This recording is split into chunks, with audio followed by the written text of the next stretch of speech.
우리 주일 아침 주시는 말씀 보겠습니다. 에베소서 6장 15절에서 우리 17절까지입니다. 우리 함께 찾으셔서 합독으로 읽도록 하겠습니다. 에베소서 6장 15절로 17절입니다. 우리 같이 읽을까요? 시작. 평안의 복음이 준비한 것으로 신을 신고 모든 것 위에 믿음의 방패를 가지고 이로써 능히 악한 자의 모든 불화살을 소멸하고 구원의 투구와 성령의 검 곧 하나님의 말씀을 가지라. 아멘.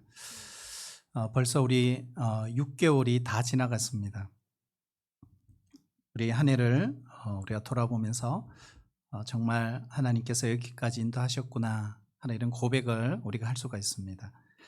오늘도 이 말씀을 통해서 하나님께서 주시는 이 전신갑주를 취하고 또 입고 무기를 삼아서 우리 승리하는 우리 성도들이 되시기를 축복합니다. 우리 믿음 생활을 하는 우리 교우들을 보면 저도 포함해서 한 가지 미스테리가 있습니다. 다 함께 하나님을 믿고 다 함께 성경을 믿는데도 불구하고 믿음 생활의 결과가 엄청나게 차이가 있다는 사실입니다. 어떤 사람은 견디기 어려운 상황 속에서도 정말 아름다운 믿음의 꽃을 피우는가 하면 어떤 사람은 작은 시험에도 쉽게 넘어집니다. 어떤 사람은 시간이 갈수록 믿음이 몰라보게 자라나는데 어떤 사람은 오랜 세월이 지났음에도 불구하고 자라지 않고 그대로 있습니다. 같은 하나님을 믿고 같은 말씀을 듣는데도 그렇습니다.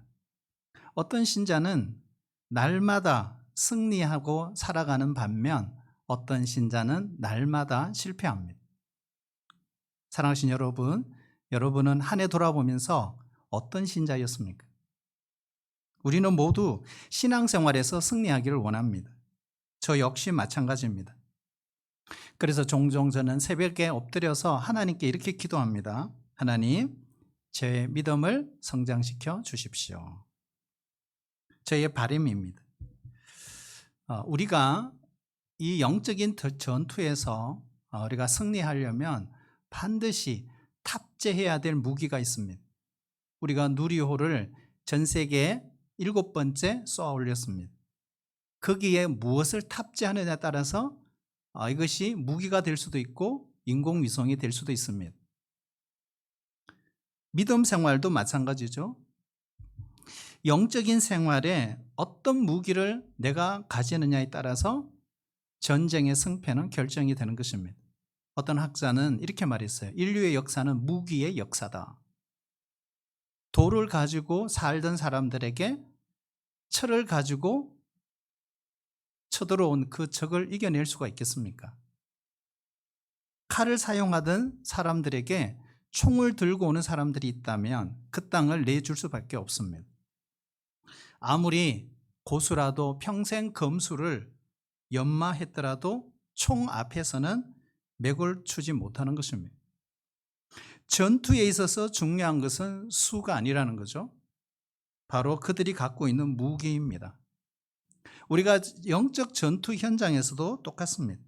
우리 힘만으로는 맨몸으로 결코 우리의 전투는 가볍지 않습니다. 그래서 하나님께서 이 사실을 아시기 때문에 오늘 사도 바울을 통해서 우리에게 영적인 전투에서 필요한 무기를 우리에게 주시고 소개하고 있는 것입니다. 오늘 나머지 4가지를 보겠습니다. 신발, 이게 무기예요. 방패, 무기입니다. 투구, 그리고 마지막 검, 이게 다 무기란 말이에요. 오늘 15절 말씀에 보면요, 우리 같이 한번 읽어볼까요? 시작. 평안의 복음이 준비한 것으로 신을 신고. 아멘. 신발이 무기입니다. 로마 군인들은 가죽 샌들과 같은 신발을 신었습니다. 그 이유는 빠르게 달리기 위해서입니다. 전투 전에는 뒷발꿈치까지 완전히 감싸 딱 붙어서 끈으로 쪼아 맵니다. 경사진 것, 미끄러진 그런 길을 갈 때 땅을 굳게 밟고 설 수 있도록 그 샌들 밑창에다가 징이 박혀 있습니다. 우리 화면 한번 볼까요? 로마 군인들의 신발. 저렇게 생긴 거죠. 그리고 신발 밑에 보면 징이 박혀 있어요.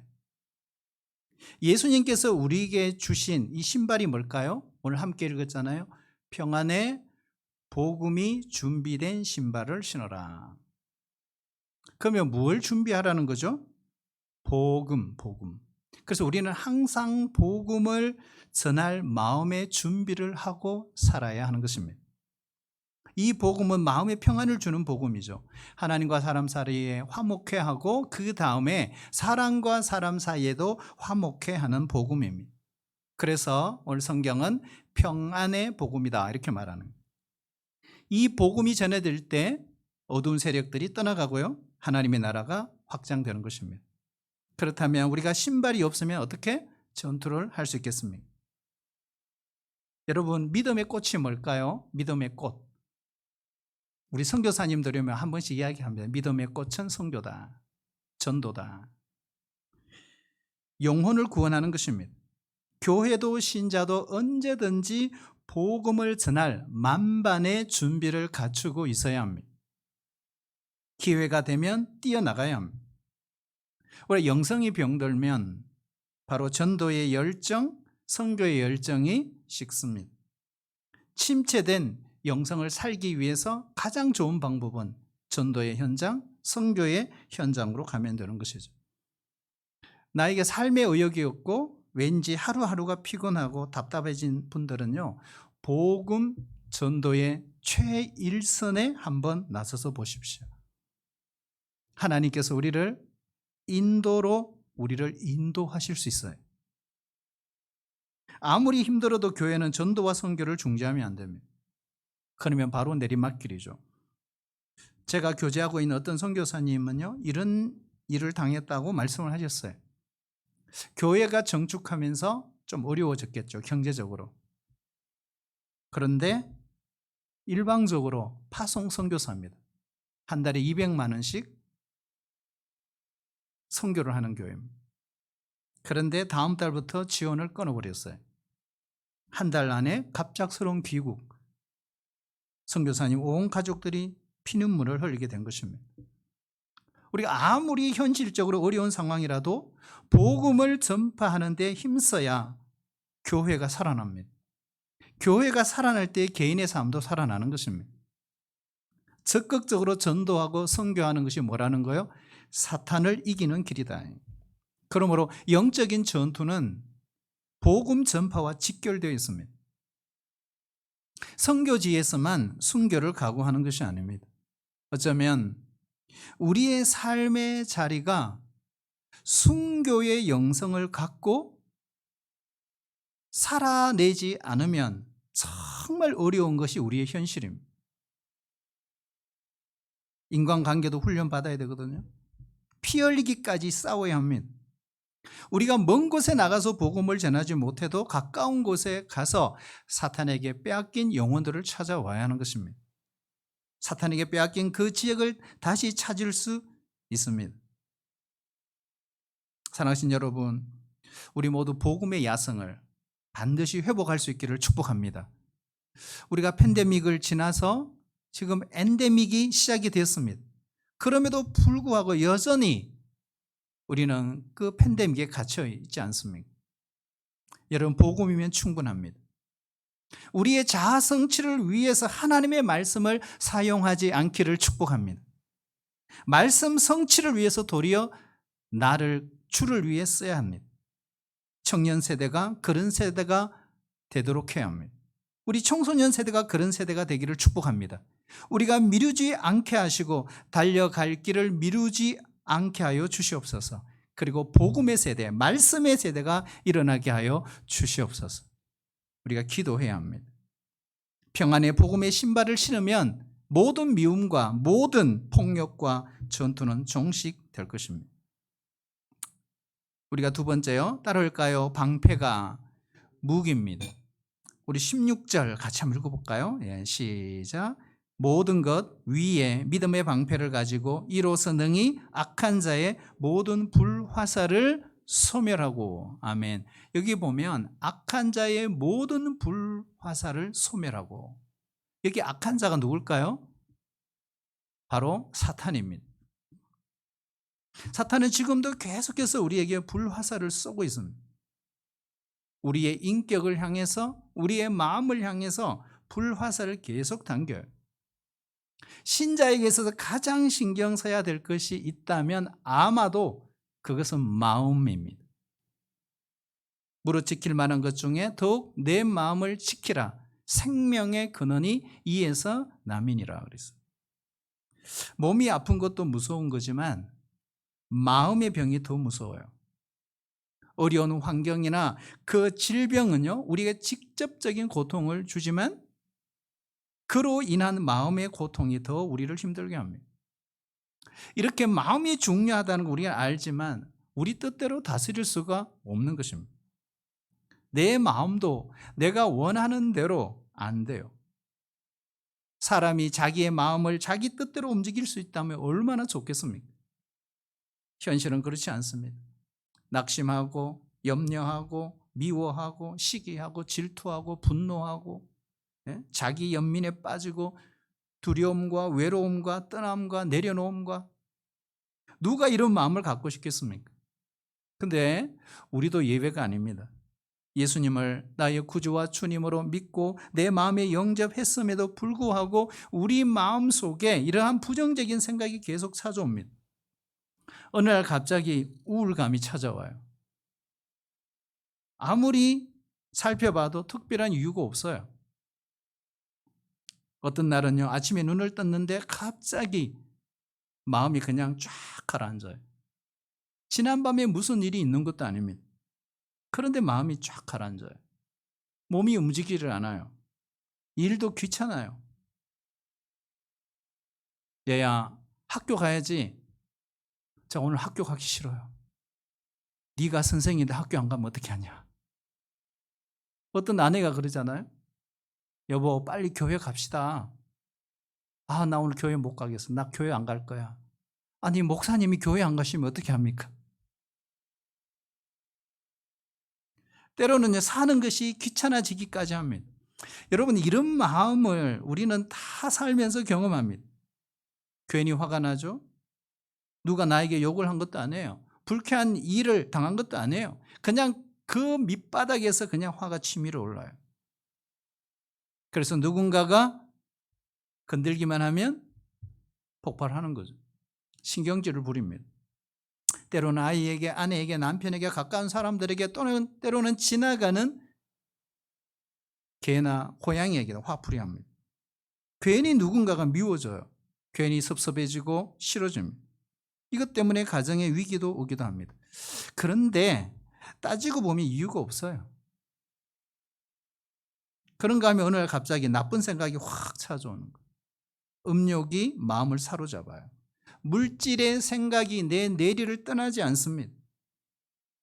환경이 어려워져서 불행한 것이 아니죠. 내 마음에 찾아온 부정적인 생각 때문에 불행해지는 것입니다.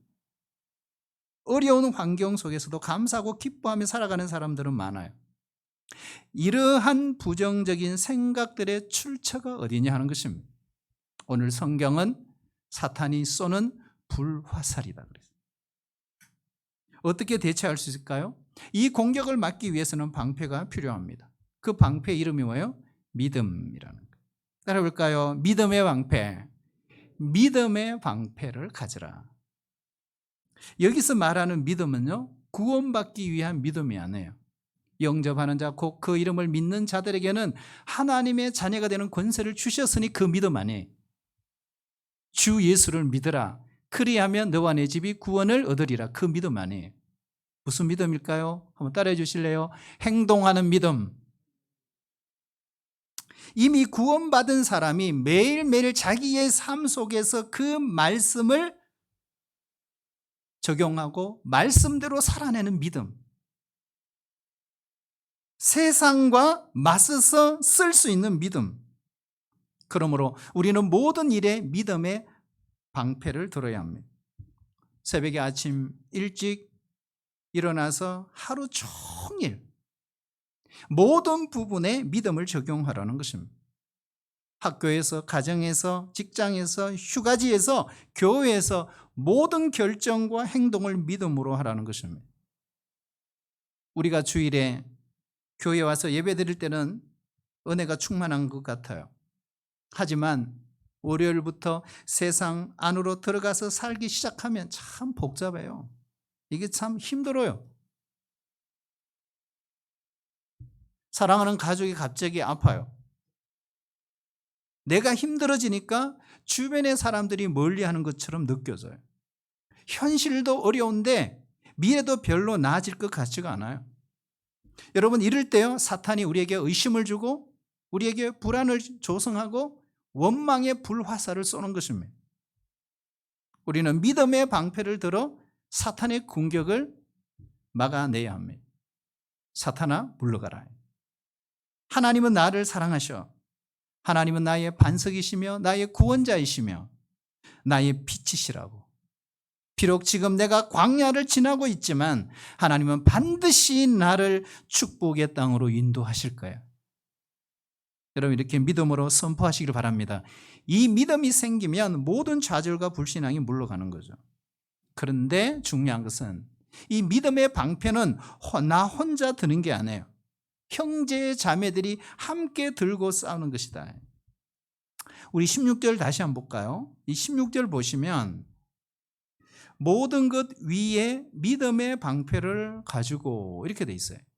근데 이 정확한 번역은 이렇게 해야 됩니다. 모든 것 위에 너희는 믿음의 방패를 가지고 이렇게 해야 되는 거예요. 로마 군인들의 그 방패를 보면 그 모서리를 서로 함께 붙여서 거대한 딱정벌레 괴물처럼 만듭니다. 그리고 적진을 향해 방어벽을 형성하는 것입니다. 결국 믿음의 방패를 수십 명이 함께 들고 거대한 방어벽을 형성하고 있는 그 장면을 오늘 사도 바울은 상상하고 있는 것입니다. 이를 악물고 서로 팔짱을 끼고 굳건히 서서 버텨내는 것입니다. 여러분, 로마 군인들 그 방패 한번 볼까요? 우리가 영화 같은 데 보면 이렇게 해서 쫙 거대한 성을 이루듯이 그의 불화살을 막아내는 그런 장면들을 볼 수 있습니다. 한번 따라하겠습니다. 우리는 주님의 군대입니다. 우리는 주님의 군대입니다. 모두가 하나가 되어서 믿음의 방패를 들고 버텨내야 하는 것이죠. 그래서 믿음의 방패는 우리 각자가 아니라 다 함께 팀워크를 이루면서 함께 들고 싸우는 그런 전투라는 것입니다. 때로는 믿음이 약해져서 내가 지칠 때가 있습니다. 그럴 때 여러분, 옆에 있는 형제 자매들이 믿음의 지원을 해줘야 합니다. 주일에 이렇게 함께 예배 드릴 때 하고 집에서 유튜브로 홀로 예배 드릴 때 여러분 같은가요? 아니에요. 완전히 달라요. 저도 그렇게 예배 드려봤잖아요. 예배가 아니더라고요. 목사지만 구경하는 것 같은 거예요. 뭐 찬양도 제대로, 박수도 제대로, 뜨겁게 기도 안 되죠. 그러니까 여러분, 함께 예배 드릴 때 오는 감동이 완전히 다른 것이죠. 내 힘으로 감당하기 어려운 문제가 내 앞에 가로막을 때 함께 힘을 모으면 능히 이길 수 있습니다. 그래서 주님은 마지막 날이 가까울수록 더욱 모이기에 힘쓰라고 하신 것입니다. 여러분, 혼자 힘들고 외로우면 교회로 오세요. 새벽 기도하세요. 예배 자리를 찾으세요. 믿음의 형제들에게 기도를 부탁하세요. 믿음의 동지들이 함께 모이면 우리 주님은 몇 배의 힘을 우리에게 주십니다. 우리가 어렵고 힘들 때일수록 서로 중보하고 서로 격려하고 힘을 모아 함께 버텨내야 합니다. 그러므로 영적인 전투에서 정말 중요한 것이 연합이에요. 연합. 여러분, 성도의 연합은 엄청난 능력을 발휘합니다. 두세 사람이 내 이름으로 모인 곳에 나도 그들과 함께 있으리라. 두 사람이 땅에서 합심하여 무엇이든지 구하면 하늘에 계신 내 아버지께서 이루시리라. 여러분 믿으세요? 예. 그래서 사탄은 성도의 연합을 가장 싫어합니다. 교회 안에 내분이 많고 험담이 넘치고 당을 지어 싸우는 것, 겉으로 볼 때는 그렇게 보이지만 실제로는 다 사탄이 뒤에서 부추기고 있는 것입니다. 그러므로 우리가 함께 믿음의 방패를 맞대고 나가면 사탄은 발붙일 틈이 없게 될 것입니다. 세 번째로 따라볼까요? 투구가 무기입니다. 투기가 아니죠. 투기하시면 안 됩니다, 여러분. 투구가 무기입니다. 오늘 17절에 보면 구원의 투구. 여러분, 투구는 어떤 역할을 하죠? 우리의 머리를 보호합니다. 영적인 전투에서 사탄은 항상 우리의 생각을 공격합니다. 사탄은 항상 어떤 생각을 줄까요? 여러분, 사탄이 주는 생각이 뭘까요? 어떤 생각을 줄까요? 이런 거예요. 예를 들면 폭력적인 생각, 죽어버릴까, 이런 생각. 이거 다 누가 주는 거예요? 사탄이 주는 거예요. 막 이기적인 생각, 때로는 음란한 생각, 때로는 어떻게 해요? 더러운 생각, 때로는 불신앙의 생각, 그리고 부정적인 생각. 그래서 이런 것들을 계속 우리 안에 넣어주는 겁니다. 그래서 우리는 항상 예수님의 생각으로 가득 차 있지 않으면 순식간에 우리가 시험에 들 수 있다는 것입니다. 자, 여기에 보면 구원에 투구할 때 이 구원이 뭐냐 하는 거예요. 구원. 여기에 구원은 과거에 내가 예수 믿었고 구원받았는데 이런 뜻이 아닙니다. 내가 지금 구원받아서 잘 살고 있거든 이런 뜻이 아닙니다. 여기에 구원은 미래의 구원을 말합니다. 데살로니가전서 5장 8절 우리 같이 한번 읽어볼까요? 예, 시작. 우리는 낮에 속하였으니 정신을 차리고 믿음과 사랑의 호신경을 붙이고 구원의 소망의 투구를 쓰라. 아멘. 이게 보면 구원의 투구가 아니고 구원의 소망의 투구를 쓰라. 여러분, 어떤 가정 안에서 이런 일이 벌어졌어요.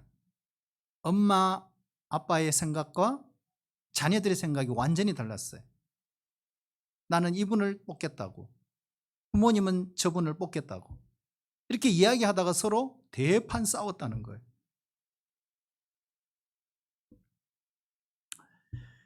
여러분, 우리가 이 땅에 살면서 사람의 생각이나 사람의 어떤 주장이나 노선이나 이념이나 색깔이나 견해의 차이가 있습니다.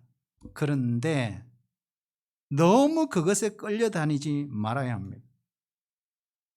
이 세상은 우리가 바라볼 온전한 소망이 없어요. 그래서 이 세상에 너무 말뚝을 깊이 박으면 안 돼요. 세상이 것에 너무 몰두하지 마세요. 그냥 둘러파. 그냥 정치에 목숨 걸지 말아요. 경제에 목숨 걸지 말아요. 남편과 아내에게 목숨 걸지 말아요. 그렇다가 어느 날 꽝이야 하는 날이 옵니다. 우리는 보이지 않는 것을 소망하고 살아갈 줄 알아야 합니다. 여기에 확신이 있어야 됩니다. 그런 구원의 투구를 쓰라는 것입니다. 여러분, 이 세상은 늘 불안해요. 전쟁이 그치지 않잖아요. 갈등이 그치지 않아요. 늘 분열이 있어요. 이 일이 해결되면 걱정이 없을 것 같았는데 아니에요. 거기에 쏘으면 안 돼요. 그 일이 해결되면 또 다른 일이 찾아와요. 몸이 아팠다가 나았어요. 근데 멀쩡하던 자녀가 속을 썩여요. 자녀가 자기 길로 잘 가는가 싶은데 어느 날 갑자기 몸이 아파요. 일이 힘들어졌어요. 모든 것이 안정됐다고 싶은데 누가 와서 시비를 걸어요. 이 사람과 잘 지내고 나면 또 저 사람이 누가 또 찾아와요. 사랑하신 여러분, 우리는 하나님 말씀에 경청해야 합니다. 구원의 투구를 쓰라. 너희들의 머리와 생각을 내가 너희에게 장차 허락할 그 구원에 집중하라. 이런 말입니다. 우리가 이러한 구원을 바라고 있을 때 이 세상의 크고 작은 일에 일희일비하지 않습니다. 크고 작은 물결이 일어나도 그 시시하게 보이죠.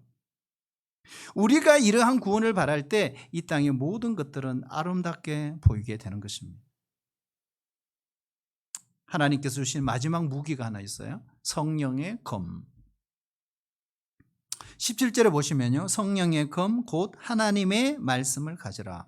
자, 그런데 여러분, 우리가 이 성경을 읽을 때 여러분 이걸 어떻게 읽으셨어요?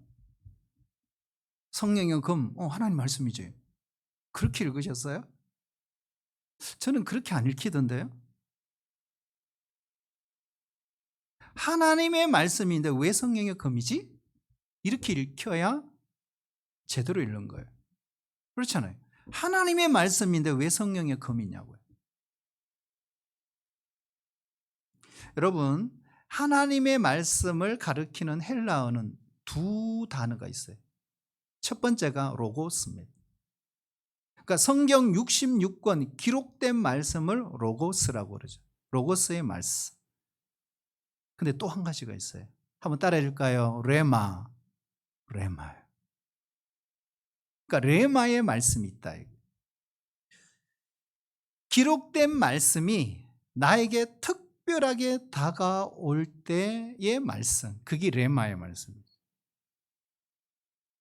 예를 들어서 이런 거죠. 낙심의 순간에 성경 한 구절이 잘 박힌 못처럼 박혀버리는 거예요. 얘야, 힘을 내라. 내가 너를 사랑한다. 여러분 이런 경험 있으시잖아요. 우리의 인생에 두려움이 찾아왔어요. 마음이 막 흔들려요. 그런데 설교 말씀을 듣는데 내가 성경을 묵상하는데 나에게 다가온 말씀이 있었어요. 놀라지 말라. 마음을 강하게 하고 담대히 하라. 내가 모세와 함께 있었던 것처럼 내가 너와 함께 있으리라. 이 말씀은 4000년 전 요사기 주신 말씀이 아니라 바로 지금 나에게 주시는 말씀이, 이게 바로 레마의 말씀이죠. 우리가 설교를 듣다가 운전을 하다가 길을 가다가 성경을 읽다가 갑자기 어떤 말씀이 마치 살아있는 것처럼 나에게 강력하게 다가옵니다. 이것이 바로 성령의 검이에요. 그래서 오늘 성령의 검을 가지라. 성경의 66권의 모든 말씀은 다 좋은 말씀이에요. 축복의 말씀이고 진리의 말씀이고 구원의 말씀이고 능력의 말씀이에요. 그렇지만 그 말씀이 성령의 검이 되지 않으면 나와 아무런 상관이 없어요. 무슨 상관이 있습니까, 여러분? 그렇지 않아요? 하나님의 말씀이 성령께 붙들려 그 말씀이 내 마음에 심겨져 버려야 하는 거예요. 그게 바로 레마의 말씀이라. 우리가 마태복음 13장에 보면 예수님이 씨 뿌린 자의 비유를 말씀하신데, 근데 이 말씀은 정말 놀라운 말씀이에요.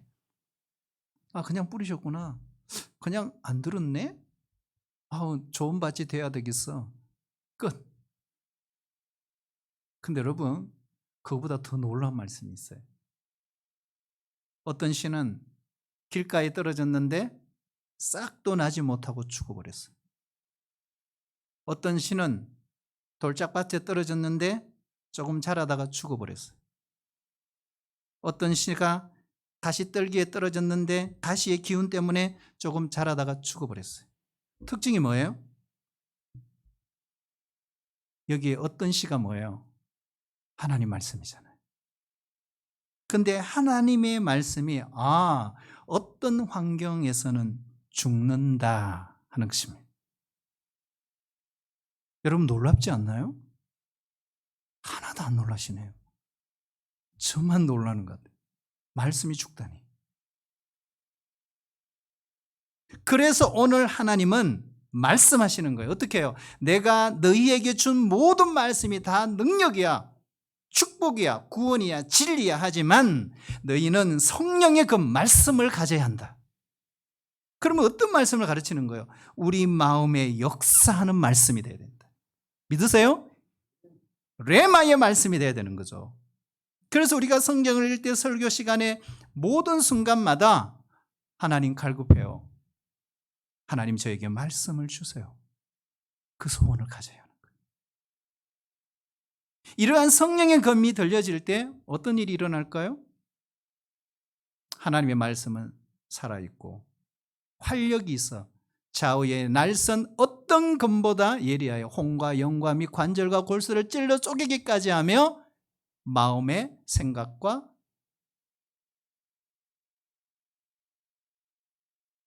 뜻을 판단하는.